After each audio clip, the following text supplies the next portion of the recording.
அடிக்கடி டாக்ஸியில் பயணம் செய்பவரா? அப்போ ஃபாஸ்ட்ராக் ஆப்பை டவுன்லோட் செய்து ரூபாய் 50 டிஸ்கவுண்ட் ஆக பெறுங்கள்.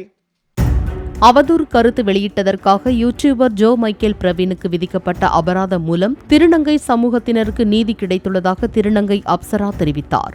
சமூக வலைதளம் வாயிலாக வெளியிட்ட அறிக்கையில் திருநங்கைகள் துஷ்பிரயோகம், வன்முறை மற்றும் பாலியல் துன்புறுத்தலுக்கு ஆளாவதாக அவர் கூறினார். தற்போது உயர்நீதிமன்றம் வழங்கிய தீர்ப்பு மூலம் மனித உரிமை நிலைநிறுத்தப்பட்டதாக அப்சரா தெரிவித்தார். அதிமுக செய்தி தொடர்பாளரான அப்சரா தொடர்ந்த நஷ்டஈடு வழக்கில் 50 லட்சம் இழப்பீடு வழங்க யூடியூபர் ஜோ மைக்கேல் பிரவீனுக்கு சென்னை உயர்நீதிமன்றம் உத்தரவிட்டது.